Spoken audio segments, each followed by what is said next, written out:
All right, good evening, ladies and gentlemen. How many people were here this morning or were somewhere else at the time? All right, how many of you are here now? How many don't respond to surveys? 4 out of 10 don't respond to surveys, Pastor. All right, how many people were not here this morning for any of it? Didn't see any of it? Where were you? You blew it. I can't go through the whole thing again, so let me just do a 3-minute overview of what we did. We started out this morning by talking about Petty Officer Michael Monsoor, United States Navy SEAL, who literally sacrificed himself by falling on a grenade to save his 2 teammates lying next to him in Ramadi, Iraq. This was in 2006. And we asked the question, Michael Monsoor sacrificed himself to save his friends. Would anyone sacrifice himself to save you? And we said somebody already has. His name is Jesus of Nazareth. But a lot of people don't think this story's true. They think it's invented. It's got miracles in it. We don't believe in miracles anymore. So how can we believe that Christianity's true? And we said we needed to look at 4 questions. And here are the 4 questions. Does truth exist? Does God exist? Are miracles possible? And is the New Testament true, particularly with regard to the resurrection? Because if truth exists, God exists, miracles are possible, and Jesus rose from the dead, then Christianity's true. Of course, if any of those questions are answered no, then Christianity can't be true. So this morning we went through this question, does truth exist? Because a lot of people say that there is no truth. You got your truth, I got my truth. We covered all this morning, so let's just review it quickly. And remember, whenever you start talking about truth, you always have to start with Jack Nicholson, right?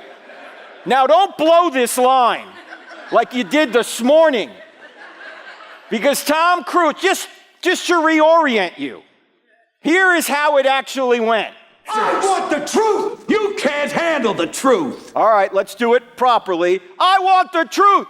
You can't handle the truth! All right, good. That's good. The atheists have no chance now that you're fired up, all right? And we said that there's a thinking skill that you can use to discover what is false, because so many of the statements you hear in our culture are literally false. They're self-defeating. They violate the law of non-contradiction. And the first one we talked about was this. If someone says there is no truth, you're going to ask what question? Is that true? Yes, is that true? Is it true that there's no truth? Because if it's true that there's no truth, the claim there is no truth can't be true, but it claims to be true. Remember, we covered this. And this is known as a self-defeating statement. And the way you identify self-defeating statements is you turn the claim on itself. So this morning, we did this. We talked about when somebody says there are no absolutes, you're going to say what? Is that an absolute? When somebody says you ought not judge, you're going to say, is that a judgment? Why are you judging me for judging? If somebody says it's true for you but not for me, you're going to say, is that true for everybody? I mean, all of these statements that people make that are trying to put forth relativism actually are self-defeating. They're false. And so we pointed out that's what you need to do. You need to turn the claim on itself. And we summarized it this way. Can everyone see that this statement shoots itself? Right? We did that this morning. And we said, therefore, that if truth exists, that relativism and postmodernism are false. Why? Because relativism and postmodernism say there is no such thing as truth, when in fact that's a truth claim itself. We also pointed out that frequently when we go to college campuses, often I'll ask atheists, if Christianity were true, would you become a Christian? And they often say, no. Why? Because unbelief, more often than not, is not a problem of evidence. It's a problem of emotion. It's a problem of the will. It's not a head problem. It's a heart problem. People are looking for God like a criminal's looking for a cop. They're not interested. So always ask the question, if you're talking to somebody who's not a Christian, if Christianity were true, would you become a Christian? If they hesitate or say no, the problem is not in the head, the problem's in the heart. And what do you do for somebody like that? You pray. You love them, which doesn't mean you necessarily approve of everything they do. You plant seeds and then you wait. So we covered this morning. And we said truth does exist. Now we're going to see if God exists. Okay, that's all review. You guys ready for new material? All right. I mentioned this morning that there are 3 arguments we're going to look at for the existence of God. These arguments are taught in the Bible, but you don't need the Bible to know them.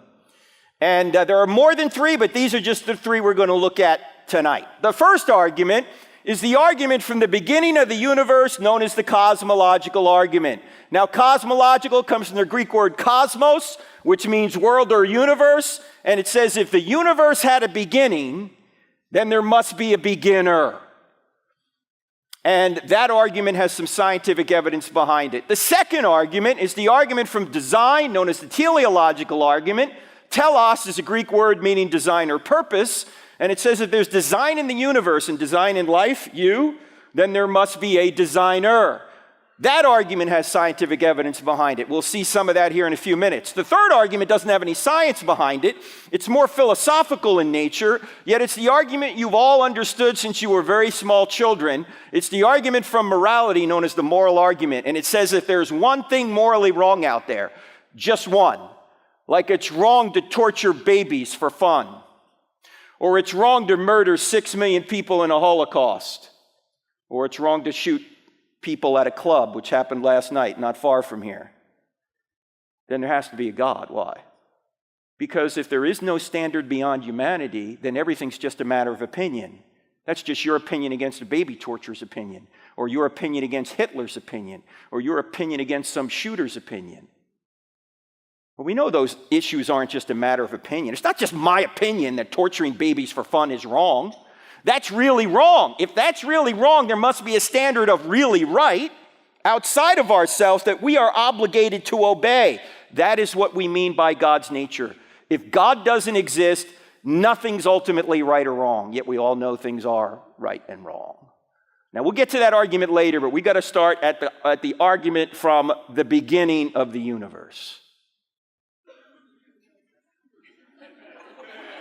Now, you got to admit, it was worth coming out here on a Sunday night just to see God do that. I mean, some of you have said, I've never seen God move. Oh, really? Check this out. Look at that right there. Now, this is the argument that many say points back to the Big Bang. Now, I know some of you are going, Frank, we are Christians in here, and we don't believe in the Big Bang. You guys don't believe in the Big Bang? I believe in the Big Bang. I just know who banged it. In fact, the evidence for the Big Bang is so good that even the top atheistic scientists in the world are admitting it. Stephen Hawking, who was probably the top physicist in the world until he died about 5 years ago, put it this way. He said almost everyone now believes that the universe and time itself had a beginning at the Big Bang. Now, Hawking tried to come up with another explanation other than God for the beginning. He failed, but he's admitting the evidence. He's admitting that space-time and matter had a beginning out of nothing.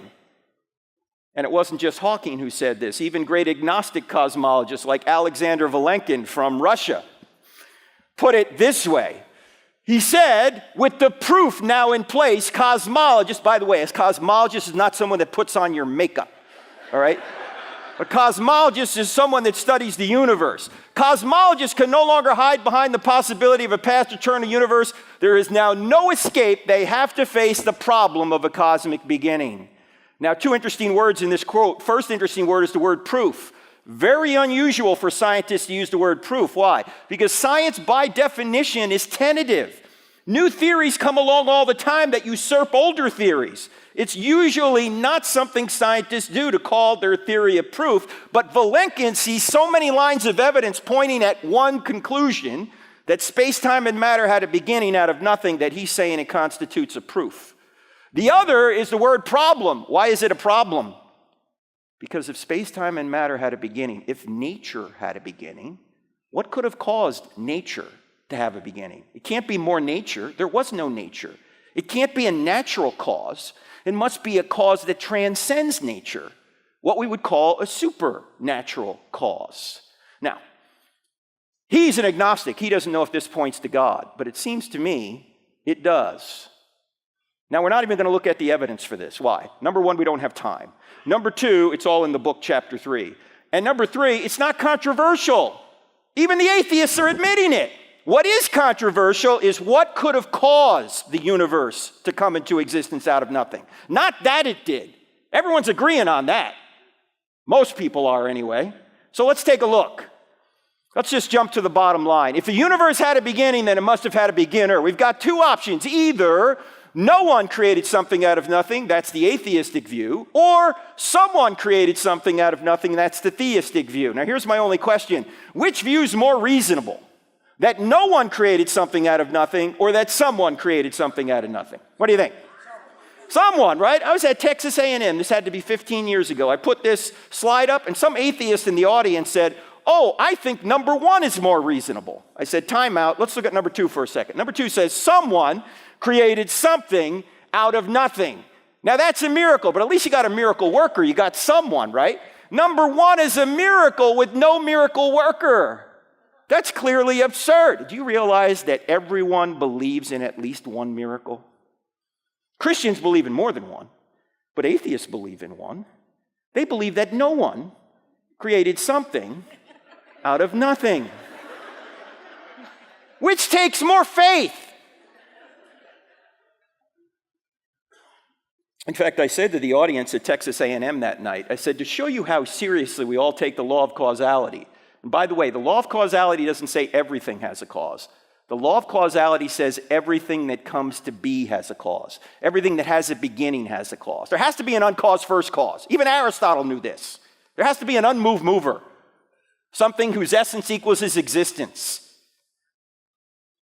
So I said to the audience at Texas A&M that night, I said, to show you how seriously we all take the law of causality, that things don't pop into existence out of nothing, by nothing, without a cause. There is nobody sitting here in this auditorium tonight who is currently worried that as you sit here, a hippopotamus has appeared out of nothing in your dorm room and is currently pooping on your pillow.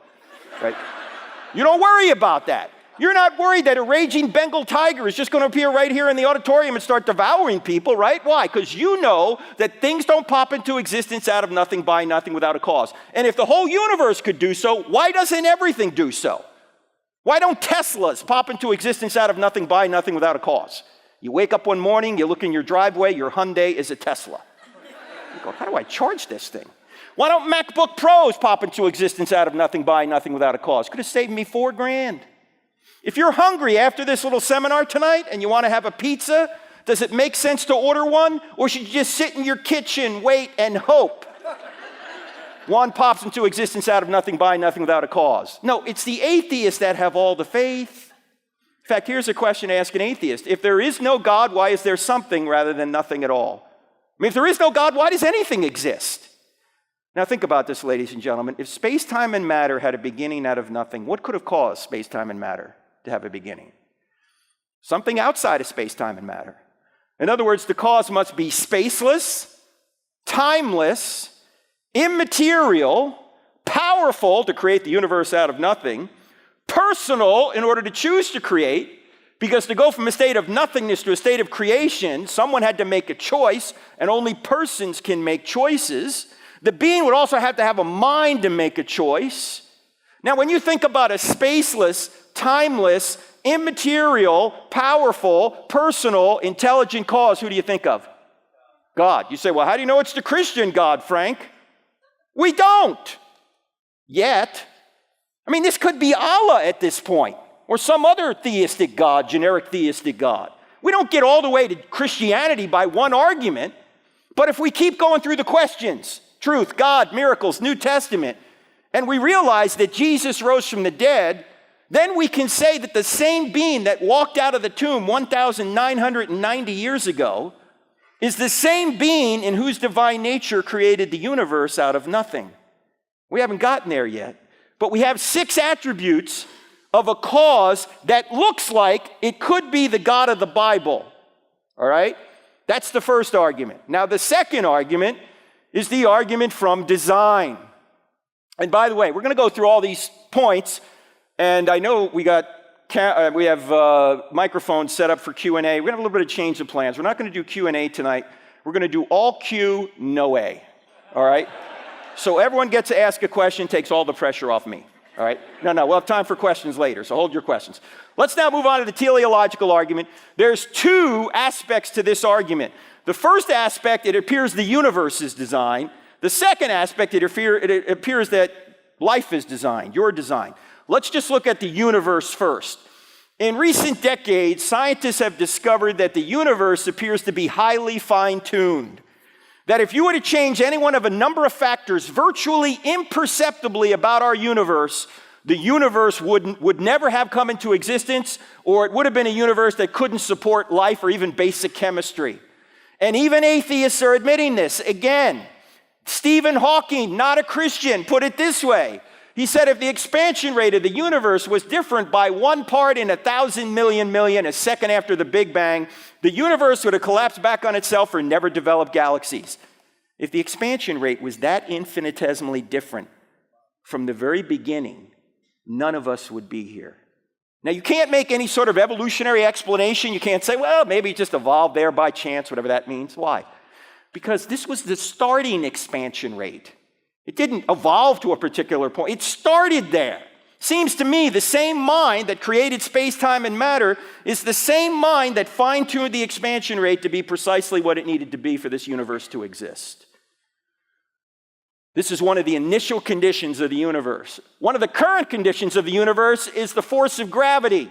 If the gravitational force were altered by more than 1 part in 10 to the 40th power compared to the strong nuclear force, we wouldn't exist. What's 1 part in 10 to the 40th power? That's 1 part in 1 with 40 zeros following it. You say, Frank, I can't get my head around that number. I know, neither can I, so let me give you an illustration. Cover the entire North American continent from the equator to Greenland in dimes up to the moon. That's like 230-something thousand miles in dimes up to the moon. Then do that on 1 billion other North American continents. Mix all those dimes together in one huge pile, mark one of them red, mix that red one in, blindfold a friend, throw him in the pile, tell him to randomly pick 1 dime. The chance that he would pick the 1 red dime is 1 chance in 10 to the 40th power. Is he going to pick that dime? No. You know what the chances is that this isn't designed? 0. Because this value was either designed or it wasn't. What makes the most sense? You say, oh, maybe it was chance. Ladies and gentlemen, what is chance? Does chance cause things? Who caused this? Chance. He was just here. No. Chance is not a cause. Chance is a word we use to describe mathematical possibilities. Chance doesn't do anything. In fact, you know, when scientists use the word chance, you know what they really mean? We don't know. This was designed or it wasn't. What makes the most sense? Design or not? What do you think? Somebody, and this is just one out of at least a dozen of these. And if you extend it to our solar system, there's even more. In fact, let's take a look at our solar system. It's not just that the universe is designed, our solar system appears to be designed with us in mind. Here we are, 3rd rock from the sun. If we were just a little bit closer to or a little bit further away, we couldn't survive. A little bit closer to, we'd burn up. A little bit further away, we'd freeze. We are what scientists call the Goldilocks zone. It's not too hot, it's not too cold, it is... That's a lie, it's way too hot here in the summer. Axial tilt, 23.5 degrees. Change that slightly, we don't exist. The size and distance of the moon from us. Change that slightly, we don't exist. Oxygen in this room right now is 21%. If it were 25%, spontaneous fires would break out. If it were 15%, we'd all suffocate. If Jupiter was not in its current orbit, we couldn't exist here on Earth. Why not? What does Jupiter do for us? Yes, Jupiter's gravitational force is so strong that it attracts most of the meteors and space junk to it rather than us. Jupiter is a cosmic vacuum cleaner. In fact, take a close-up look at Jupiter. You see these dark marks here? Those dark marks are comet fragment strikes that are bigger than the Earth. Thank God for Jupiter. Because if Jupiter wasn't there, we wouldn't be here. Same thing is true with Saturn. In fact, take a look at the planets here. Here you got, in size, you got Jupiter, Saturn, Uranus, Neptune, Earth. Look at poor Pluto down here. You know, Pluto recently has been demoted as a planet. I don't know about you, but I think it's size discrimination. And what if Pluto identifies as a planet? You bigots. Take a look at this. You can hardly see Pluto. Take a look at this. That's Arcturus over here. That's another star in our galaxy. Here's the sun. Jupiter is 1 pixel in size on this scale. Earth is invisible. Pluto, forget about it. All right, keep an eye on Arcturus here. Where's Arcturus now? Way over here to the right. See it? To the right of Regal, that's Antares. That's another star in our galaxy. The sun is 1 pixel in size on this scale. Jupiter is invisible. Earth, Pluto, forget about them. In fact, if the Earth was the size of a golf ball, Betelgeuse here, look, I don't name the stars, all right? If the Earth was the size of a golf ball, Betelgeuse would be 5 or 6 Empire State Buildings high. The heavens are awesome. And that's just in our galaxy. And the average distance between stars in our galaxy is 30 trillion miles, and all that distance is necessary for us to exist in orbit here at Earth.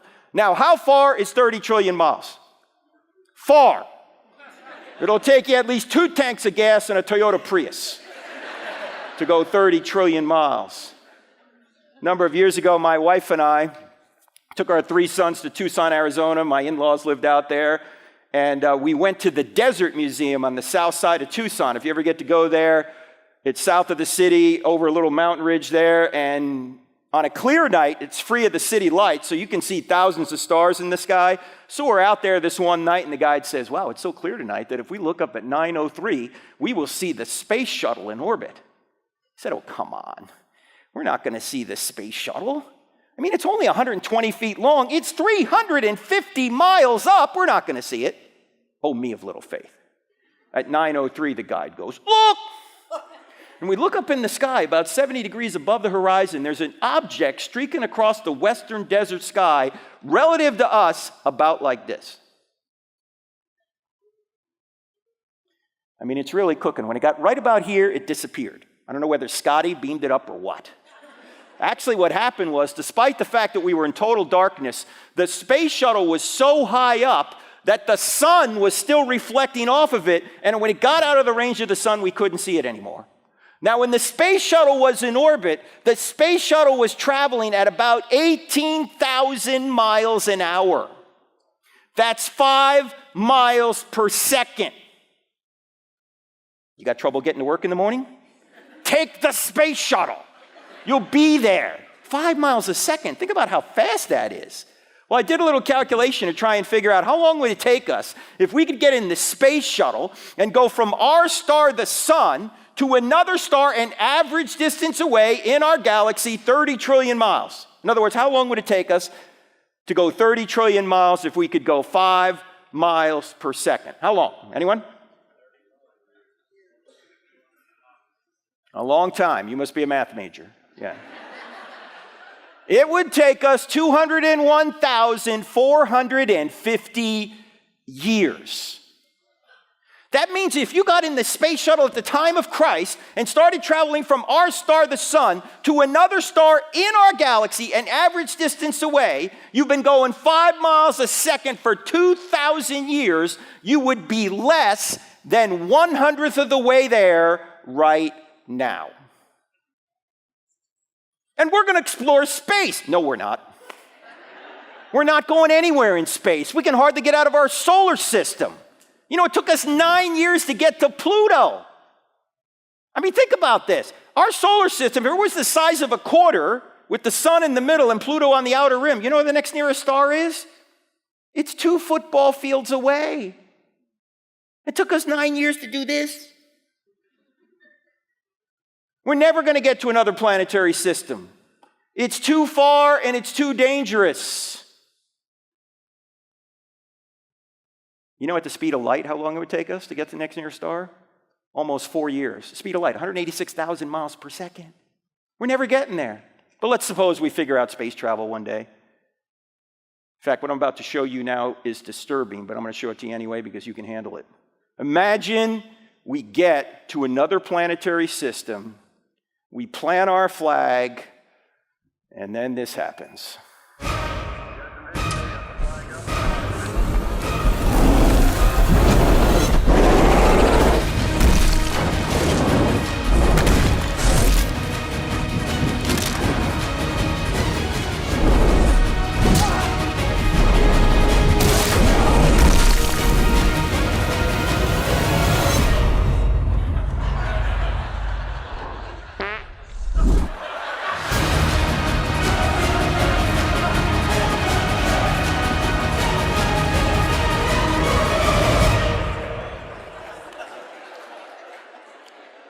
Ladies and gentlemen, beans are not for astronauts. Now, to show you how analytical my wife is, I showed her that little video, and she smiled just a little bit, and then she said, "That's illogical, there's no sound in space." Now, how high are the heavens? Notice what the psalmist says.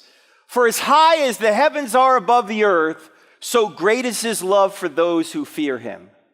How high are the heavens above the earth?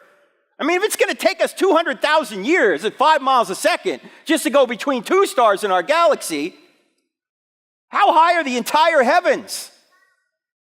Well, the Hubble Space Telescope helped us discover that. Way back almost 20 years ago now, they trained the Hubble Space Telescope on 1/26 millionth of the sky for about 11 days of exposure time. What's 1/26 millionth of the sky? Go outside tonight, put a piece of rice on the end of your finger, hold it up. That piece of rice represents about 1/26 millionth of the sky. What did they find in this little speck of sky? This is called Hubble Ultra Deep Field. I don't know if you can see this. See along the bottom here? These are mountains, okay? This is the southern hemisphere. And I'm going to show you what they found. They made a little composite video out of this. What you're going to see when the video comes up is you're going to see the constellations come up, and then Hubble's going to zoom out to this 1/26 millionth of the sky. There is no audio, it's just video. This is in the public domain. You can Google this and find this little video. You guys ready? Okay, here we go. Hubble Ultra Deep Field. There are the constellations. Now let's see what they found.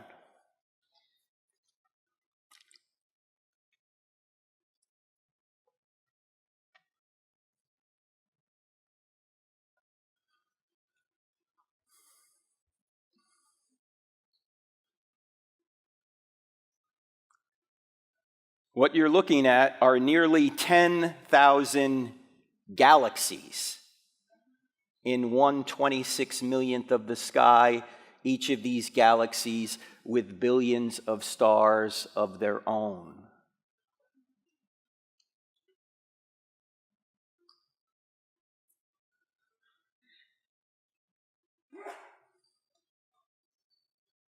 Now, if you find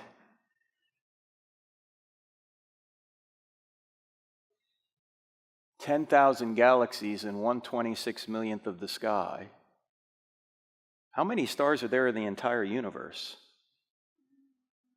The number of stars in the entire universe, according to researchers at the University of Hawaii, is about equivalent to the number of grains of sand on all the beaches on all the earth times 100,000. And to go from just one star to another star, going 5 miles a second, will take you over 200,000 years. Now you know why the Bible says the heavens declare the glory of God. Ladies and gentlemen, I never want to hear anyone ever again at Revival Christian Fellowship to ever use the word awesome unless you're referring to God or the heavens. Awesome shot, dude. Awesome shirt, dude. Awesome TikTok video. No! What are you going to say for God? Now, if the heavens are supposed to declare the glory of God, we've got a big problem. Why? Because when we see stars equivalent to sand grains on 100,000 earths, and he is just, meaning he's infinitely just, and this expanse is supposed to give us some sense of that, then none of us are going to make it. Because none of us have been just. All you young people out there, you're all really fine-tuned. You're all really spooled up over justice, which is a good thing. But you don't want justice for yourself. If you got justice from this being, you wouldn't like it. None of us would. By the way, I just showed you only half of the verse a minute ago. Here's the rest of Psalm 103, verse 11 to 12. For as high as the heavens are above the earth, so great is his love for those who fear him. As far as the east is from the west, so far has he removed our transgressions from us. This being, whose nature can be at least thought about from our perspective as infinite, because the heavens appear to be infinite, this being is infinitely just, but he's also infinitely loving. So how does he remain just and yet somehow remove our transgressions from us? What he does is he adds deity, or he adds humanity to his deity. He comes to earth, he lives the perfect life, and he allows the very creatures who rebelled against him to torture and kill him so he could take our punishment upon himself. That's what Christianity is all about. So if you believe in justice and you believe in love, you ought to believe in Christianity, because this is the only being that grounds those two things, and he's the only being that can allow unjust people like you and me to go unpunished. He takes it upon himself. Now, when you think about a universe that has stars equivalent to sand grains on 100,000 earths, does that make you feel insignificant? It shouldn't. Why?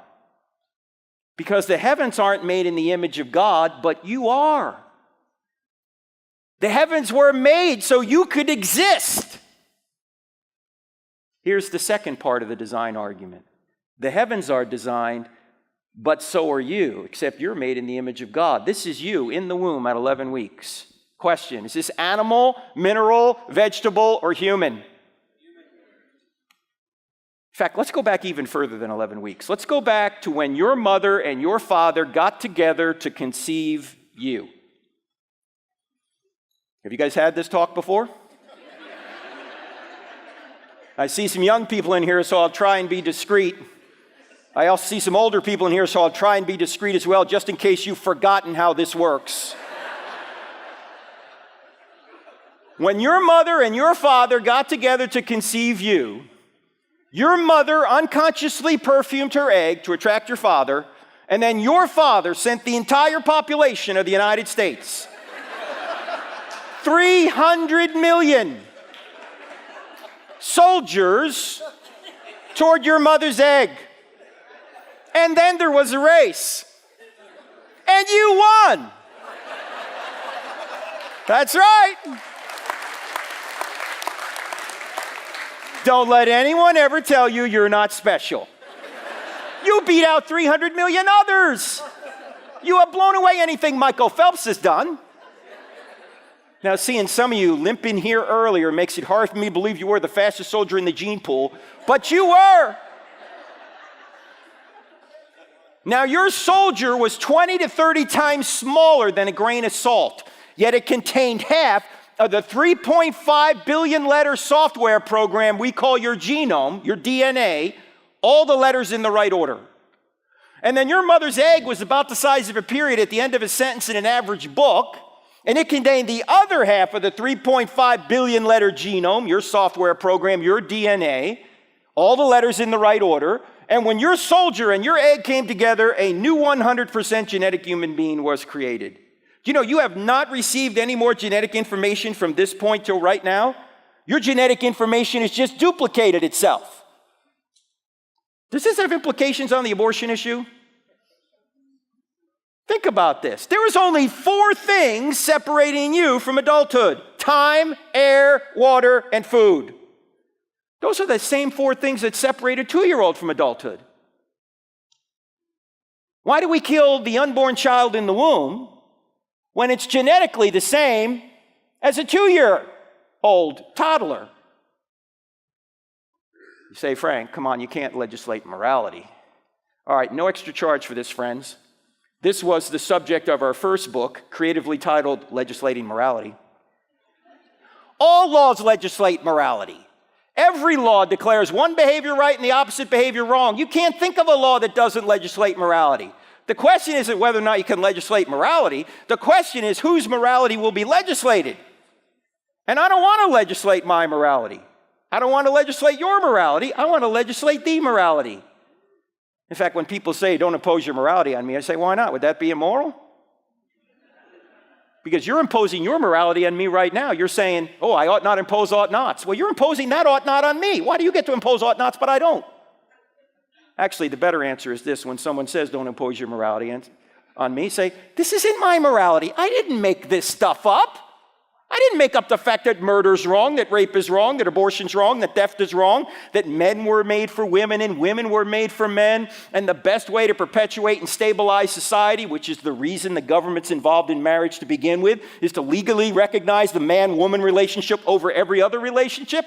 I didn't make any of this stuff up. This isn't my morality. This isn't your morality. This just happens to be the morality. The one Thomas Jefferson said is self-evident. The one the Apostle Paul said, the Gentiles are not of the law, have the law written on their hearts. Everybody knows this basic right and wrong, this basic morality, but some of us don't like it. Look, if you have a problem with the morality, you don't have a problem with me. I didn't make it up. You have a problem with the Creator upon whose nature this morality is derived. If He doesn't exist, there is no morality. There's no right and wrong. There are no rights. Everything's a matter of opinion. All right, no extra charge for that. Let's go back to this. From this point till right now, a construction project of astonishing complexity began taking place. Cells began multiplying at a rate of 4,000 cells per second. Brain cells began multiplying at a rate of 100,000 cells per second. For most of you anyway. Some cells became brain cells, others heart cells, others lung cells. How did they know how to do this? Nobody knows. Some cells went so far across you to become what they needed to become that it would be equivalent to you today walking across the United States alone. And that construction project continues to this very moment. You just made 4 million new red blood cells. You just made another 4 million new red blood cells. You just made another 4 million. Knock it off. How is this happening? Are you thinking about this? You're going, wait a minute, Frank, time out. I got to concentrate. New red blood cells coming up. No, this is just happening. How is it happening? Well, Aristotle recognized something 2,400 years ago. Of course, he didn't know anything about blood cells, but he did notice that all of nature's going in a direction. For example, why does an acorn, if it's properly nourished, always go in the direction of becoming an oak tree? Why doesn't it become an elm tree or a birch tree or a seahorse? You say, well, it's programmed to become an oak tree. Well, who programmed it? And by the way, is an acorn conscious? Is an acorn in the ground going, all right, what do I have to do to become an oak tree? No. Yet it reliably goes in the direction of becoming an oak tree. If it doesn't have a mind of its own, and it doesn't, yet it reliably goes in a direction, there must be an external mind directing it toward an end. That is what Aristotle called the unmoved mover. Thomas Aquinas came along in the 1200s AD and he said, this is going to be my 5th way to argue for God.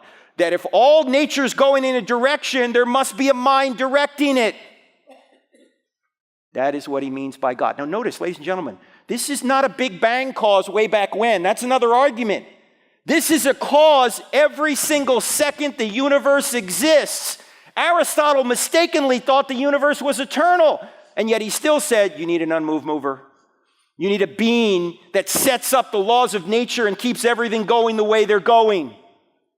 So this is a cause every single second the universe exists. This is why the Apostle Paul comes along and says, in Jesus, we live and move and have our being. And Christ holds all things together.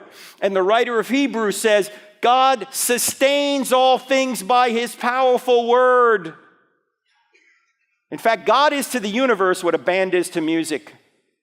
If a band were up here playing music, the band would be creating and sustaining the music, right? What would happen to the music the second the band stopped playing? Music's over. Same thing is true with God. He creates the universe. He creates the natural laws that govern it. He creates you, and he sustains the universe, the natural laws that govern it, and he sustains you. The moment he pulls his hand away, you're gone. Now, there's a lot more in the book Stealing from God on this, but we got to move on to our third argument for God, and that is the moral argument. Let's start by asking you a question, and that is, how do you know that your quarterback throwing a touchdown is better than your quarterback throwing a pick six? That's where he throws the ball to the other team and they take it back for a touchdown themselves. How do you know? This is the interactive portion of the program. How do you know? Huh? Yeah, you got to know the purpose of the game. Only by knowing the purpose of the game can you know that a touchdown takes you closer to the purpose and a pick six takes you further away. If there is no purpose to the game, you can't say a touchdown's better than a pick six. Now notice, in football, the purpose of the game comes from outside the game. Right now, there's a game going on, 49ers against the Cowboys. Do we have any Cowboys fans in here?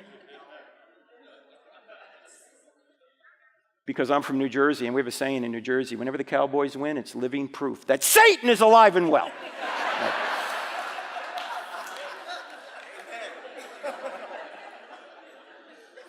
Anyway, when those teams showed up to play the game, they didn't make the rules up, right? The rules were already set. Everyone knows what the rules were. The field's set up, right? The rules came from outside the game. The commissioner and the owners get together, and every once in a while they tweak the rules, right? Now, the rules of football are arbitrary, but the rules of life are not arbitrary. They come from outside the game. They come from God's nature. But the only way you can say that this is a moral way to live and this is an immoral way to live is if you know the purpose of life. Why are we here? By the way, why are we here? What is the purpose of life? You saw the video. To get the most stuff? Why are we here? Jesus tells us why we're here. He's praying for us in the garden. In John 17, he's praying to the Father, and he says this, "Now this is eternal life, that they," meaning us, he's praying for us, "that they may know you, God the Father, and Jesus Christ whom you've sent." The purpose of life is to know God, and if you add the Great Commission, to make him known. Not just know that he exists, but to trust in him, follow him, become more like him, because you're going to live forever. That's the purpose of life. And some things will take you closer to knowing him, and other things will take you further away. Look, if there is no God, then you can't say the Nazis were wrong. It's just your opinion. A number of years ago, I debated the president of the American Atheists. His name was David Silverman. And he was an atheist, but he was Jewish. And so during the debate, I said, look, if there's no God, David, that means the Holocaust wasn't really wrong. And he tried to avoid that conclusion, but I kept pestering him with it. He finally said, you know what, Frank, you're right. The Holocaust wasn't really wrong. And I said, David, if your worldview is telling you that the Holocaust wasn't really wrong, you have the wrong worldview. Dispense with your worldview. Welcome to theism. Because the only way you can objectively say this is right and this is wrong is if God exists, if there's a standard outside of ourselves. If there is no God, love is no better than rape. Oh, you may prefer love better, but it's objectively not better. If there is no God, there are no human rights. You know, in our country, we're creating rights every 10 minutes. You notice that? You know, there's not only no right to same-sex marriage, there's no right to natural marriage if there is no God. There's not only no right to abortion, there's no right to life if there is no God. Why? It's just your opinion. How does our founding document start? We hold these truths to be self-evident, that all men were created and endowed by their government. No, it doesn't say that. All men were created and endowed by their Creator with certain unalienable rights. Among these are life, liberty, and the pursuit of happiness. And then Jefferson goes on to say that governments are instituted among men to secure these rights. And if the government fails to secure the rights that the people have the right to a new government. That was what the Declaration of Independence was all about. But there are no rights. Many of the people arguing for these new rights that were made up in the last 10 minutes are atheists. And notice that instead of debating you on the issue, they try and cancel you. Because if you don't have principle, the only way you can rule is by power. You're either going to rule by principle, what's right and wrong, or you're just going to rule by raw power. If you don't have the principle, what do? You just get the power and you shut other people down. That's what cancel culture is. And you know who's responsible for cancel culture? Go home and look in the mirror. You are. I am, because we haven't spoken up enough. We're hiding under our desks while the barbarians are taking over the land. Why is that? You don't care enough about people to want what's best for them? Afraid you're going to get kicked off of TikTok or Facebook or Instagram? Really? We're the problem. We're not being salt and light. We need to be. If there is no God, murder, slavery, and racism are not wrong. Nothing's wrong. Just your opinion. If there is no God, religious people have never done anything wrong. You know, when somebody comes up to you and he says, I can't be a Christian because you guys are all hypocrites, you know what you ought to say? Number one, you're right, we're all hypocrites. And number two, thank you for giving good evidence for the existence of God. Why? Because if there is no God, there's nothing wrong with being a hypocrite. Why would that be wrong? Anytime you're complaining about something that's wrong in society, you're assuming a standard. What is that standard? Just your opinion? Of course we're hypocrites. That's why we need a Savior. If there is no God, tolerance is no better than intolerance. By the way, are Christians commanded to be tolerant? Be careful. What do you say? How many say yes? How many say no? Actually, Christians are commanded to be loving. See, tolerance is too weak. Tolerance says hold your nose and put up with them. Love says reach out and help them. And the way that you help people is not to approve of everything they do. You see, in our culture, we think love means approval. Oh, in order to love me, you have to approve of everything I do. Is that really love? How many people in here are parents? All right, how many people in here are former children? All right, good. That's all of us, all right? Question. If your parents approved of everything you wanted to do as a child, would they be loving parents? No. Parents need to stand in the way of evil to protect their kids. Same thing is true with anyone you know. If you want to love somebody, you got to seek what's best for them, and that means I got to stand in the way of evil. I love you too much to allow you to do this. Don't buy into this nonsense that love means approval. Love means seeking what's best for the other person, and that often means you got to say no. It was Thomas Sowell, who's now 92 years old, grew up in Harlem and has taught at some of the greatest universities in the world. He put it this way. He said, when you want to help someone, you tell them the truth. When you want to help yourself, you tell them what they want to hear. And too often we tell people what they want to hear. Why? Because we don't want any blowback when they disagree with us. But that's not love. You know what we're doing? We're sacrificing them for our own comfort. Jesus said, I give you one new command. Love one another as I have loved you. How did he love us? He sacrificed himself for us. How are we supposed to love others? The same way. We have to sacrifice ourselves for the good of others. That means telling them what they need to hear, not what they want to hear. And if there is no God, you can't complain about the problem of evil. Why can't you complain about the problem of evil? Because if there is no God, there is no good. And if there is no good, there can be no evil. You say, how does that work? Because evil doesn't exist on its own. Evil only exists as a lack in a good thing. Evil is like cancer. If you take all the cancer out of a good body, you got a better body. What happens if you take all the body out of the cancer? You got nothing. Evil is like rust in a car. If you take all the rust out of a car, you got a better car. What happens if you take all the car out of the rust? You got a Pinto, right? No, you got nothing. It doesn't exist. So evil can only exist if good exists, but good can only exist if God exists. And C.S. Lewis realized this. Early on in his life, he was an atheist because he thought there was too much injustice in the world. He said, there can't be a good God. There's too much injustice. And then one day he realized the argument didn't work. It actually showed that God did exist. And here's how he put it in the book Mere Christianity. As an atheist, my argument against God was that the universe seems so cruel and unjust. But how would I got this idea of just and unjust? A man does not call a line crooked unless he has some idea of a straight line. What was I comparing this universe with when I called it unjust? You see, you wouldn't know what injustice was unless you knew what justice was. You wouldn't know that something was not right unless you knew something was. Something can't be immoral unless something is. In fact, you could put it this way. The shadows prove the sunshine.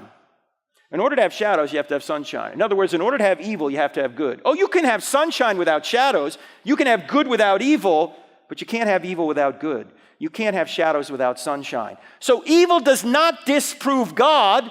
Evil may prove there's a devil out there, but it can't disprove God, because there'd be no such thing as evil unless there was good, and there'd be no such thing as good unless God existed. So when someone like Christopher Hitchens, you guys know who Christopher Hitchens was? He was a brilliant British atheist who sounded more brilliant than he was because he had a British accent. Well, years ago, I debated him a couple of times. You can see this on our YouTube channel. He wrote the book, God is Not Great, How Religion Poisons Everything. Now, this word poisons just is a fun way of saying religion's evil. So I asked him during the debate, what do you mean by evil, Christopher? Evil does not exist unless good exists, and good only exists if God exists. He wouldn't answer the question. In fact, at one point in the debate, I said, Christopher, a lot of what you say in your book about how much evil religious people have done is true. But you're sort of proving our worldview, because if we were perfect, we wouldn't need a savior. In fact, I said in the second debate, I said, Christopher, I can't live up to what Jesus told me to live up to. I'm a hypocrite. But if I could live up to what he told me to live up to, I wouldn't need him. I wouldn't need a savior if I was perfect. So I'm fallen. I'm a hypocrite. And so when people say I can't go to church because there's too many hypocrites down there, I always say, come on down, pal. We got room for one more. We're all hypocrites. Now, I know theologically we're saints in the eyes of God, but we're still fallen. And by the way, religion doesn't poison everything. Everything poisons religion. I poison religion because I don't live up to the standard that God gave us. Now, there's a lot more in the books on this argument, but let's just sum up where we've been. From the cosmological argument, we've discovered that the cause is spaceless, timeless, immaterial, powerful, and personal, and also has a mind. From the design argument, we get more information that this being has a mind, and we can also see that he's sustaining the universe every single second of its existence. From the moral argument, we can see that this being is moral. So all of this together shows us we have a spaceless, timeless, immaterial, powerful, personal, intelligent creator who created and sustains all things and is a moral being. This sounds an awful lot like the God of the Bible, and we haven't even opened the Bible yet. This is called natural theology. You can discover all this without any reference to any religious book. Now, you're probably thinking, well, Frank, atheists have good responses to this, don't they? No. I'm just telling you, they don't. In fact, atheism makes reason itself impossible. I can't say anything better than C.S. Lewis, so I'm just going to read you this quote. Most atheists today are materialists. They think you're just a molecular machine because there's no immaterial reality. You're just a moist robot. Everything you think is the result of natural causes. Everything you think is the result of the laws of physics. You're not really reasoning, you're just reacting. You don't have free will. You're a robot. Here's what Lewis said about this. Check this out. It's a 2-slide quote. Stay with him on it. Here we go. Suppose there were no intelligence behind the universe. In that case, nobody designed my brain for the purpose of thinking.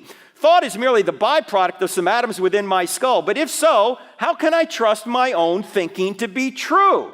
But if I can't trust my own thinking, of course I can't trust the arguments leading to atheism, and therefore have no reason to be an atheist or anything else. Unless I believe in God, I can't believe in thought, so I can never use thought to disbelieve in God. Boom! As John Madden would say. You can't say it any better than that. Your very ability to reason presupposes a mind. And by the way, when someone asks you, how do you know that God exists? What you ought to say is, I know God by his effects. I'm reasoning from effect back to cause. This is what scientists do. They find an effect, they're trying to figure out what the cause is. If there's a creation, that's the effect. The cause must be a creator. If there's design, that's the effect. We're reasoning back to a cause, a designer. If there's a moral law written on our hearts, that's the effect. We're reasoning back to a moral lawgiver. If you have the ability to think, that's the effect. You're reasoning back to a cause, a mind. If there's evidence that Jesus rose from the dead, that's the effect. We're reasoning back to a cause that could rise a man from the dead, God. So we're reasoning from effect back to cause. Every effect has a cause. And if you don't believe every effect has a cause, you know what you've just done? You've just defeated and thrown out science. Because science is built on cause and effect. That's what you're doing when you're doing science. You're trying to discover what particular cause caused this particular effect. So atheists claim to be champions of science. Ironically, atheism makes science impossible. So how are we going to discover who the true God is then? We've got to go to the third question, are miracles possible? Now you're probably wondering, how are we going to get through this, Frank? We've got to get to questions. Actually, number 3 is the fastest one. It's easy. It's really easy to show that miracles are possible. The problem is a lot of people don't think miracles are possible. They think they're impossible. For example, Noah. All right, Christians, is this being recorded, by the way? Is this being streamed right now? Let's try and keep this just between ourselves, can we? Christians, can we all agree that Noah and the ark is crazy? Please.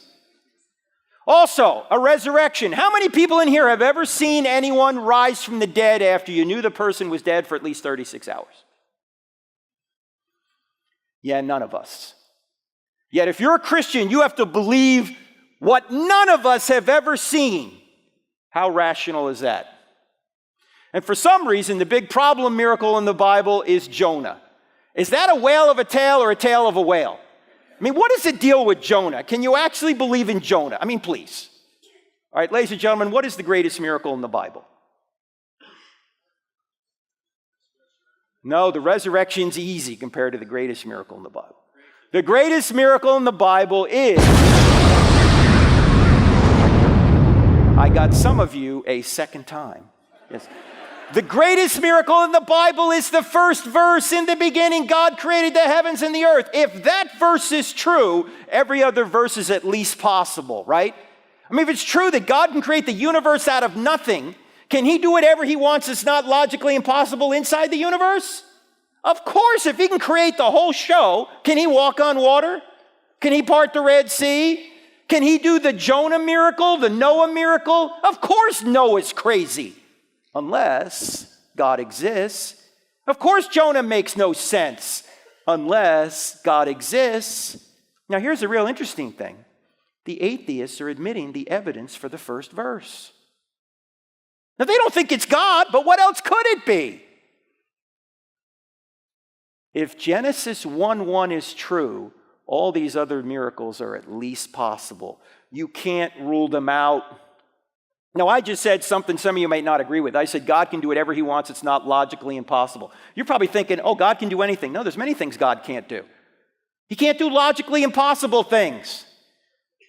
Like he can't create a married bachelor. I know some guys try, but no. Okay? Doesn't exist. Can't create a one-ended stick. Doesn't exist. Can't create a five-sided triangle. Doesn't exist. Can't create a square circle. Doesn't exist. Can't create an honest politician. I mean, there are some things that are too hard for God. I mean, you can do some things that God can't do. What can you do that he can't do? Sin, right? If he could sin, he wouldn't be the standard of perfection. Lie. He can't lie. He wouldn't be the standard of truth. He can't go out of existence. So there's several things that you can do that God can't do because he, by his nature, is the standard. Now, I know a lot of people don't believe in miracles because they've never seen one. That's not a good reason to disbelieve something. Why? Because you believe in a lot of things you've never seen. You believe in your mind. Have you ever seen it? You're using it right now, I hope. You believe in the laws of logic, the laws of mathematics. Have you ever seen them? No, you use them all the time. You believe in justice. You ever seen justice? Oh, you may have seen people treated justly or unjustly, but you've never seen justice. Why? Because it's an immaterial reality, virtue grounded in the nature of God. You've never seen love. And everyone here believes in love. Oh, you may have been loved, you may have loved, but you've never seen love. Why? Because it's not a physical thing. In fact, in the second debate with Hitchens, one kid in the audience asked Hitchens this question, Christopher, what is love? And Hitchens, being a materialist, had to come up with some sort of material answer. So he said, love is a chemical. And I said, don't tell that to your wife. Honey, do you love me? Yeah. Why? Because I got the chemical today. Tomorrow I might not have it. No, love is not a chemical. It's a virtue grounded in the nature of God. You've never seen gravity. Oh, Frank, come on. It's right there. Nope. You're not seeing gravity. What are you seeing? You're seeing the effects of gravity. You know, we really don't even know what gravity is. Ask any scientist, what's gravity? Ask any scientist what energy is. I don't know. We don't know what it is. We can see its effects. You've never seen George Washington. Yet you believe he exists. Why? Because he's left effects behind that are best explained by a man who lived from 1732 to 1799. His name is George Washington. And you've never seen Jesus either. But you have good evidence to believe he actually existed and exists today because he's left effects behind. And sometimes he even intervenes now. So just because you haven't seen something doesn't mean you ought not believe it. Other people have said, well, you can't believe in miracles because you can't violate natural laws. We're not talking about violating natural laws. We're talking about overpowering natural laws. I'm overpowering a natural law right now. What law am I overpowering? Gravity. Now, if I can overpower a natural law, can the God who created and sustains natural laws overpower them? Of course. Now, it's true. If I decide I don't want to overpower it anymore, okay, natural law takes over. But if I can overpower it, so can God. So don't buy into the idea that miracles are not possible. Now, I do need to say this about miracles. Miracles are not required since the close of the canon, since the first century, for Christianity to be true. There could be no miracles between the close of the first century and today, and Christianity would still be true. Now, I do think there have been miracles and are miracles today. In fact, Craig Keener, a brilliant scholar from Asbury Seminary, did a research project where he actually wrote a hernia-inducing 2-volume set that's like over 1,100 pages called Miracles about modern-day miracles. But even if he's wrong about that, if God exists, if Genesis 1:1 is true, then miracles are at least possible. You can't rule them out. And miracles are used to let us know who speaks for God. Why should you follow Moses and not Muhammad? Because Moses can do miracles. Why should you follow Jesus and not Joseph Smith? Because Jesus can do miracles. That authenticates that the person speaks for God. In fact, this God who created and sustains the universe, who didn't have a beginning and won't have an end, we have a name for this being. What is the name? The great I am. Do you remember when Jesus was going up against the Pharisees? And he says, before Abraham was born, I am. And they picked up stones to stone him. Why were they picking up stones to stone him? Who was he quoting? He's quoting from the Old Testament. Exodus 3:14, the burning bush. Do you remember when God appeared to Charlton Heston? And Moses says to God, who should I tell the Israelites you are? And God says, tell them I am sends you. What does I am mean? I am means the self-existent, eternal one. The being that had no beginning, the being that had no end, the being that just bees. The being that grounds all other being. This is the God of the Bible. So, we know that miracles are possible because God exists. Now we just need to see if the one miracle in the New Testament, the resurrection, actually occurred. Because if it did, then Christianity's true. Now, in I Don't Have Enough Faith to Be an Atheist, in the book Stealing from God, we have at least 10 different reasons, 10 lines of evidence to show the New Testament writers are telling the truth. We don't have time for that. I'm only going to show you 2 of them, and very briefly. The first one I want to talk about that lets us know that the New Testament writers are telling the truth is something called embarrassing stories. What are embarrassing stories?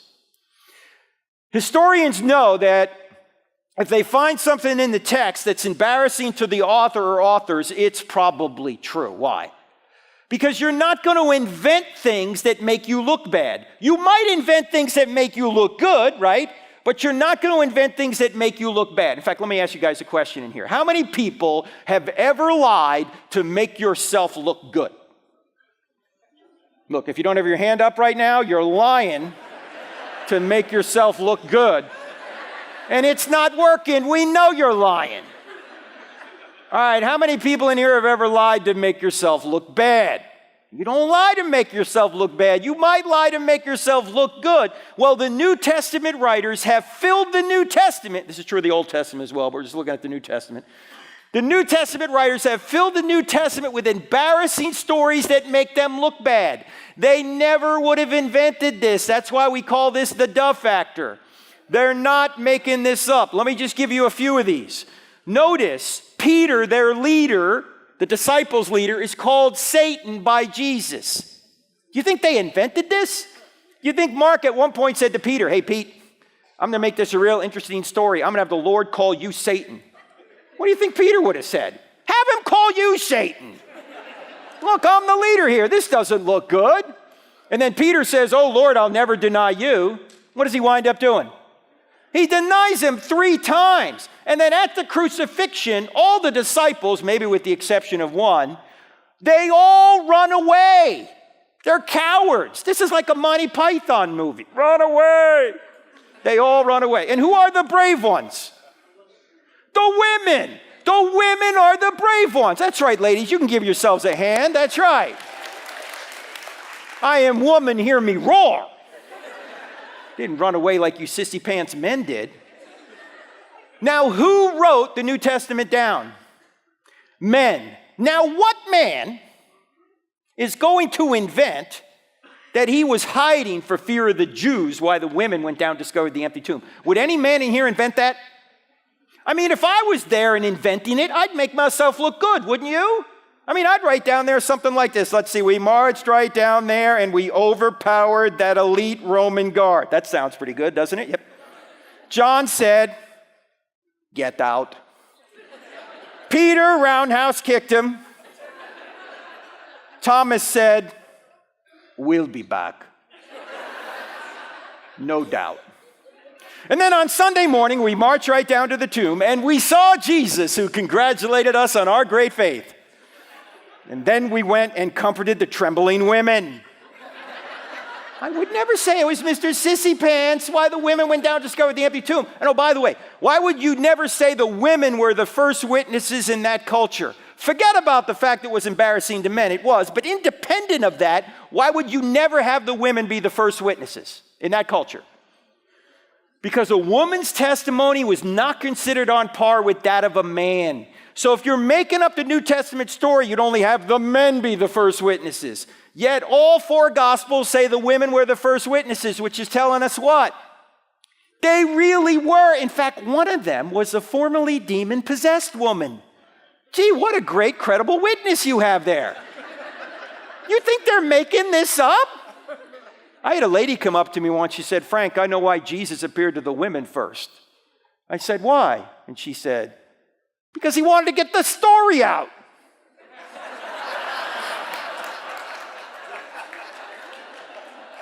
I said, that is an excellent point. I had not thought of that. Because ladies, when your man comes home from work, does he say much? There could have been a nuclear explosion down at the plant. He's not going to tell you. You'll see it on the news before you hear it from him. You'll be watching the news going, hey, hon, what happened? Oh, yeah, I forgot to tell you. The nuke blew up. I've been hot for 3 days. What's for dinner? He's not going to tell you. I can't even believe this next verse is in the New Testament, but it is. You know the Great Commission, right? This is the end of the Gospel of Matthew, where Jesus takes his disciples up on the hill there in Galilee. He's got them all there. He's given them his final instructions, where he says, go therefore, make disciples of all nations. Notice he doesn't say make believers. There's a difference. Make disciples of all nations, right? And as he's giving them the Great Commission, it says right there in verse 17 about the disciples there, it says, some believed, but some doubted. What? He's standing resurrected right in front of them. And they're standing there going, you see that guy over there? Yeah. That guy over there is Jesus. Oh, I'm telling you, it can't be Jesus. He was killed not long ago. No, I'm telling you, it's him. Look, Jesus is dead. The Romans killed him. It's him. They know how to kill people. They whipped him. They put nails in him. They put a spear in his side. Blood and water came out. If they didn't kill him, they would be killed by the Roman authorities. I'm telling you, Jesus is dead. It's him. It can't be. It is. How do you know?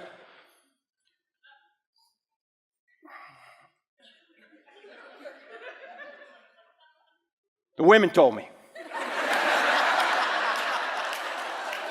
They're not making this up. There's even potentially embarrassing details about Jesus in there. In Mark chapter 3, it says his own family came to seize him and take him home because they thought he was out of his mind. Jesus' own family thought he was nuts. That's embarrassing. And you know, you may have heard the scholars say the New Testament writers invented Jesus to be God. Oh, really? Then why is Mark 3 in there? Which is almost universally recognized to be the earliest gospel. Jesus is called a madman. He's called a drunkard. He's called demon-possessed. His own brothers don't believe in him. Jesus has his feet wiped with the hair of a prostitute, which easily could have been seen as a sexual advance. And oh, by the way, notice there are 2 prostitutes in Jesus' bloodline. Who are they? Rahab and Tamar. Tamar plays the prostitute, right? Now, do you think Matthew and Luke, when they decided to write down the genealogy, said, you know what? I really think we ought to spice up the Messiah's bloodline a little bit. What do you say? Put a couple of prostitutes in there? It's a Messiah. And there's a lot of shady people in the bloodline. Judah, from where we get the term Jew from? Jesus, from the tribe of Judah. Not a good guy. Judah's the one that sold Joseph into slavery. Not a good guy. David, a man after God's own heart. Yeah, but he's a liar, adulterer, and a murderer. Gee, I guess there's hope for the rest of us then, huh? Bathsheba's in there. In fact, when Matthew gets to her in the genealogy, he won't mention her name. What does he say otherwise? Yes, he says, Uriah's wife. He's telling the truth, but it's a slam. Notice this. Who is Uriah? husband of Bathsheba, whom David had killed so he could have Bathsheba. This is not an invented story, ladies and gentlemen. It's embarrassing. And then they hang Jesus on a tree. If you want to make a Messiah to the Jews, you don't hang him on a tree. Why? Because according to Deuteronomy 21:23, anyone who's hung on a tree is under God's curse. Well, Jesus was under God's curse. What curse? The curse of sin. We put him under. But if you were making this up, you wouldn't say that. In fact, notice in Genesis there are two trees. What are the two trees? Tree of life, tree of the knowledge of good and evil. Then go all the way to the end of the Bible. Go to Revelation. What tree is in Revelation? The tree of life. There's actually a third tree right in the middle. That's the tree they hung Jesus on. Because we sinned at the tree of the knowledge of good and evil, the only way we could have access again to the tree of life is if Jesus takes our punishment on himself by being hung on a tree. But if you're making this up, you would never say that.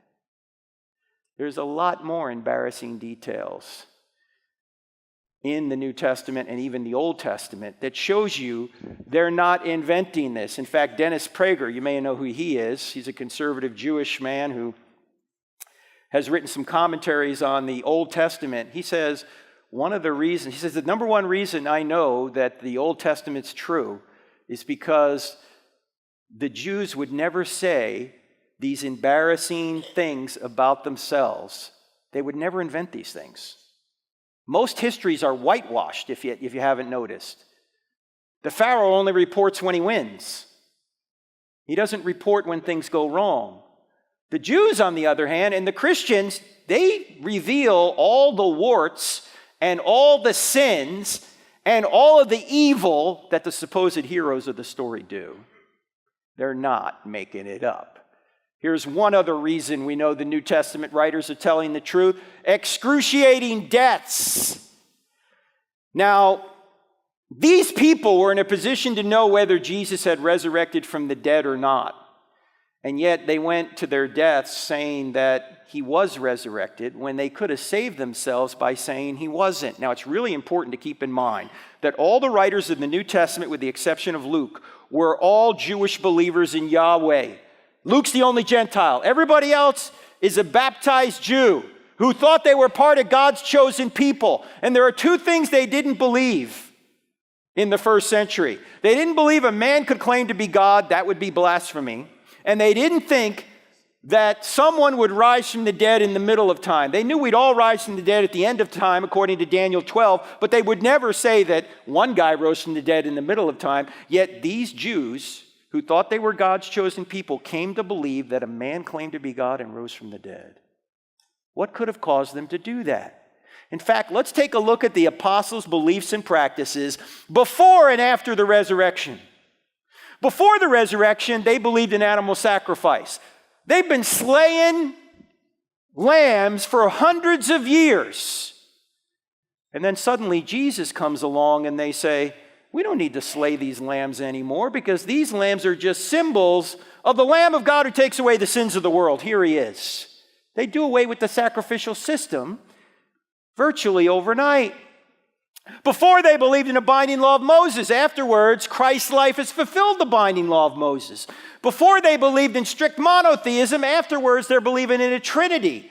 Three persons in one divine essence. Yes, I know the Trinity is hinted at in the Old Testament, but it's much clearer in the New. Before, they believed in the Sabbath. In fact, they thought they could be stoned for not obeying the Sabbath. Afterwards, they're worshiping on Sunday.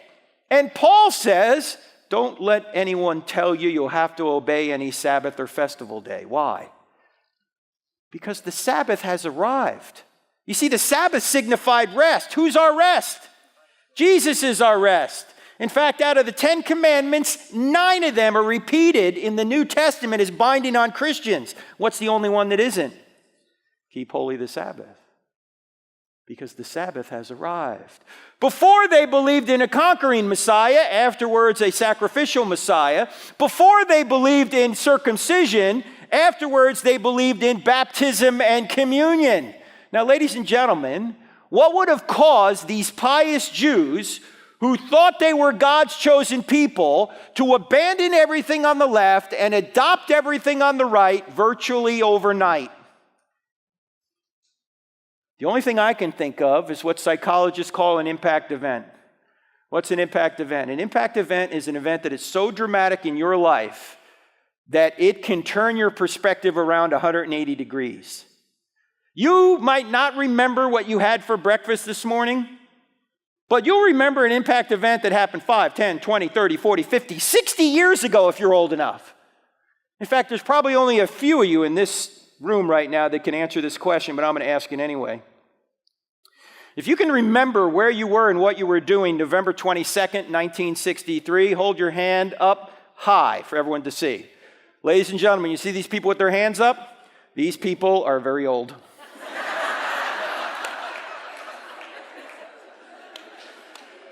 November 22nd, 1963 is my earliest memory. I was 2 years old and 2 days. Yes, I'm 61 years old now. I know. I don't look a day over 60. Actually, when I turned 50, my wife was very encouraging. She said, honey, you're going to live to be 100. I said, how do you know? She said, because you look half dead already.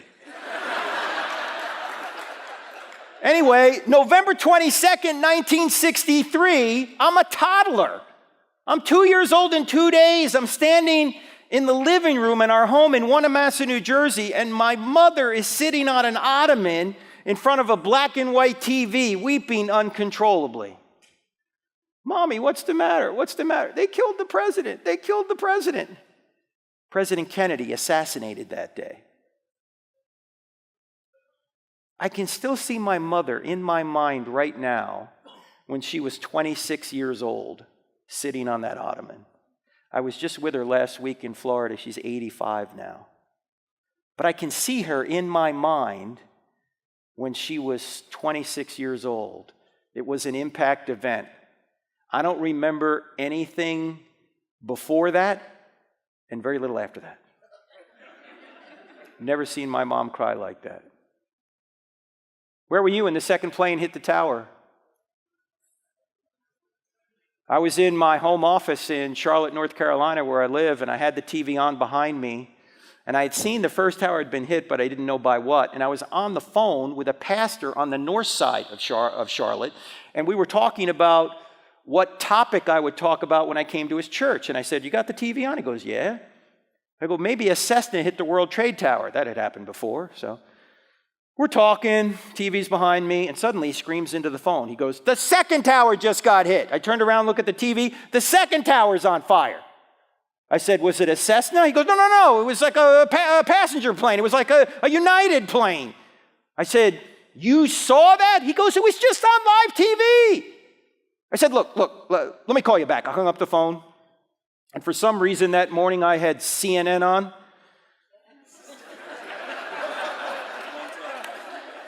The Communist News Network. And I'm not making this up, but the commentator on CNN said, one has to think there's some sort of navigational error here. I said, navigational error? This is the clearest day in the history of the Big Apple. You don't think pilots can see where they're going?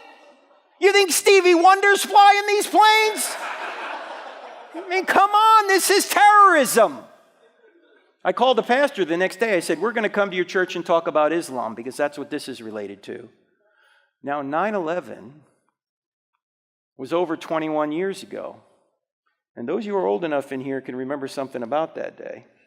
But if I were to ask you where you were 21 days ago, most of you are going to go, oh no, let me look at my iPhone. What was I doing that day? Why can you remember something from 21 years ago but not 21 days ago? No impact event 21 days ago. Impact event 21 years ago. If Jesus really did rise from the dead, do you think that would have been an impact event? Do you think that would have enabled them to remember everything he said and did after they saw that? They'd never forget that, would they? And it's the only way I can figure out why they would have abandoned everything on the left and adopted everything on the right. I mean, they believed this stuff for hundreds of years, and then suddenly, boom, no, we don't believe it anymore. Why? Because a man claimed to be God and then rose from the dead. Why would they make this up? In fact, think about it this way. What did the New Testament writers have to gain by making up a new religion? What did they get? They got kicked out of the synagogue, and then they got beaten, tortured, and killed. Last time I checked, that was not a list of perks. We're going to start a new religion. We are? Yeah. What's it going to get us? So first we get kicked out of the synagogue, then we'll get beaten, tortured, and killed. Well, sign me up. What a great idea. Why haven't we thought of this earlier? No, I don't think so. In fact, they had every motive to say the resurrection didn't happen, not every motive to say it did. Now, I get this question. Maybe you get this question too if you're a Christian. Are there any non-Christian writers that talk about Jesus and the apostles? Yeah, there are. They're in chapter 9 of I Don't Have Enough Faith to Be an Atheist. People like Josephus, Suetonius, Dallas Phlegon, these household names you've probably heard about. None of these people are eyewitnesses, but they basically say the same storyline as the New Testament. But you know why people ask that question often? Are there any non-Christian writers? Because they're thinking, you really can't trust the New Testament writers, because you see, the New Testament writers were biased. You see, they were Christians. You just have to look at the non-Christian writers or the secular writers to figure out what really happened. If you think about that for more than 10 seconds, you realize how stupid that is. What did these people have to gain by saying it was true? Nothing. They had everything to lose. In fact, my friend J. Warner Wallace, you may know about, he's a cold case homicide detective who's been on Dateline more than any other homicide detective because he solves murders that are decades old. In fact, his son may have been on that Torrance case this morning because that's where this guy apparently who did the shooting last night was found today. Jim's father and Jim's son were all cops in the Torrance PD, and his son is still a cop there. Anyway, Jim has taken his homicide detective skills and applied them to the greatest homicide of all time, the homicide of Jesus. He wrote a book called Cold Case Christianity. And he says that whenever he finds a body that he knows has been murdered, he says, I know there's only 3 reasons why that guy's dead. I don't have to look for 1,000 motivations for why this guy's been murdered. There's only 3 reasons. One of these 3 are a combination of the 3. That guy's dead because there was a sex issue, a money issue, or a power issue. Sex, money, or power. Those are the 3 motivators that can cause people or motivate people to murder. In fact, those are the same 3 motivators that cause any of us to sin. Why? Because sex, money, and power are good things. The problem is they're so good, we'll often take shortcuts to get them. So what Jim says is if you're going to say that the New Testament writers invented all this, you got to find one or more of those 3 motivators. So let's go through it. Ladies and gentlemen, did the writers of the New Testament get real popular with the ladies for saying Jesus had resurrected from the dead? No, they didn't get sex. Did they get money? No, they weren't 21st century prosperity gospel preachers. Did they get power? No, they got the opposite of power. Paul had power when he was Saul persecuting the church. As soon as he becomes Paul and is a Christian, he's the one persecuted. He's lost all his power. They didn't get sex. They didn't get money. They didn't get power. There's no motivation to make this up. And then you might ask the question, why would they die for a known lie? At this point, you're going to say, wait a minute, Frank, time out. If you're going to say that martyrdom somehow is evidence for Christianity, don't you have to say martyrdom is evidence for Islam? No. Why?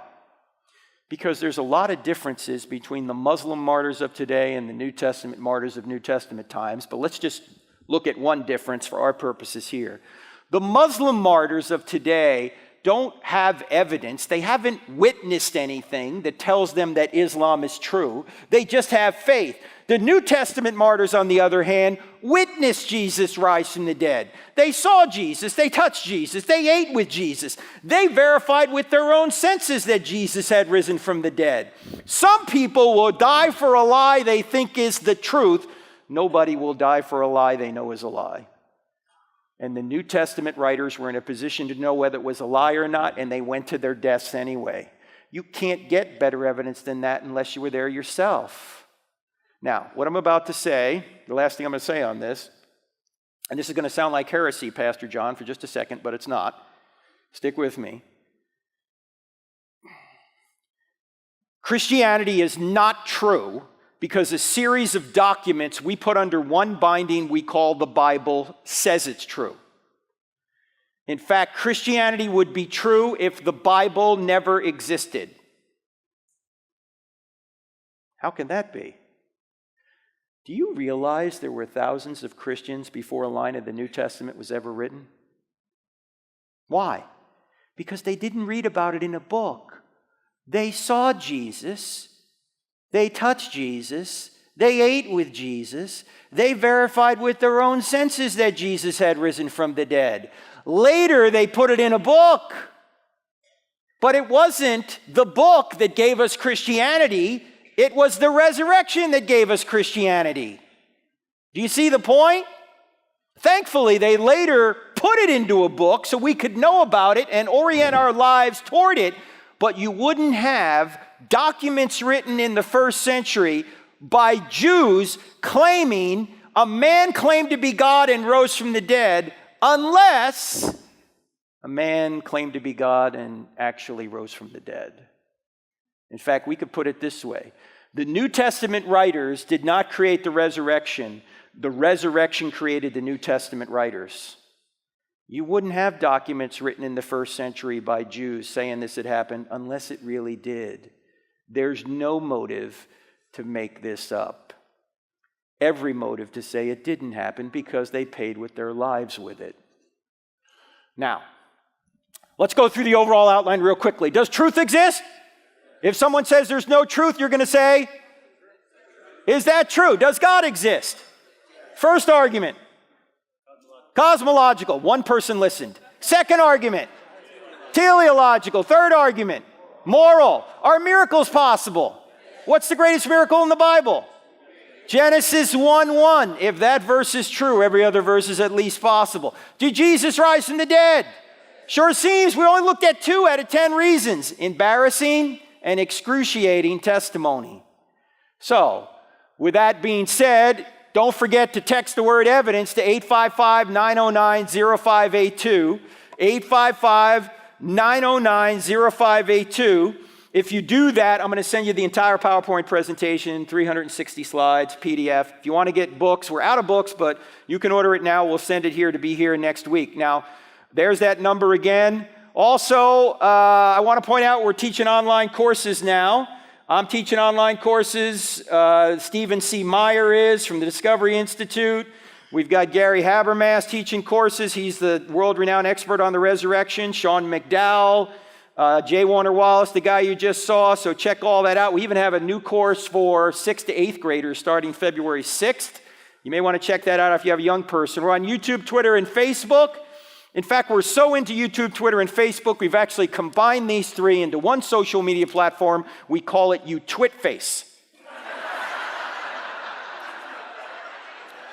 It's kind of a Jersey thing. Have you signed up for YouTwitface yet? Yeah, we're on Instagram and TikTok too, all right? Don't forget about the I Don't Have Enough Faith to Be an Atheist podcast, wherever you get podcasts. We're on TV Wednesday nights. Here it'd be 6 p.m. Eastern Time. And if you don't do anything else, download the free Cross-Examined app. Because on the app, we've got the podcast, we've got the TV show, we've got the blog, just about everything on the website. We also have a quick answer section. So you might be having lunch with somebody, and they say something that's wrong, and you don't know how to handle it. All you need to do is take your iPhone or your Droid out and go, hey, hang on, I'm getting a text. Hey, what about this? Got an answer right there. Why not? All right, so it's true. So what? Well, the best news of all, someone actually did die for you. Now, when I was in the Navy, I was in naval aviation, we had to earn golden wings, which were fairly hard to earn. But there's nothing more difficult in the Navy, maybe any military, to earn than a golden trident. Very few people that start SEAL training make it through, 5, maybe 10%. Those that do make it through wear that trident with pride. It is their identity. When Michael Monsoor was buried in Rosecrans Cemetery right down here in San Diego, just about every Navy SEAL on the West Coast showed up for his funeral. And when they passed his casket, they took off their tridents and they pressed them into his casket. They took their identity and put their identity in the one that sacrificed himself for them. That's what we're supposed to do. But our culture says, no, don't put your identity in your Savior. Put your identity in your political party, or put your identity in your ethnic group, or put your identity in your sexual orientation, or your vocation, or your bank account. Do you realize, ladies and gentlemen, that none of those things are ultimate? You can lose everything in this world. You can lose your spouse, you can lose your children, you can lose your fortune, you can lose your job, you can lose your status, you're eventually going to lose your life. The only thing you can't lose is your Savior. He's eternal. Why would you put your identity in anything other than Him? He went to the cross. So his biographer John, who wrote the Gospel of John, says in the first chapter, He has given you the right to become a child of God. Do you realize that every other religion and every other worldview out there tells you that you have to achieve your identity? Man, if you have to achieve your identity, all the pressure's on you. You've got to perform. And there's always somebody that can do it better. If you put your identity in your job, what happens to you when you lose your job? You no longer have an identity? You put your job in another person, what happens when, God forbid, that person leaves you or dies? You no longer have an identity? You put your identity in your bank account. What happens when the stock market crashes? You no longer have anything. You no longer have an identity? No, you and I were meant to put our identity in our Savior. We don't achieve our identity. We receive our identity. You don't do anything. You just accept it. It's yours forever. It's a gift. It takes all the pressure off you and you can't lose it. And He didn't just die. He also rose again.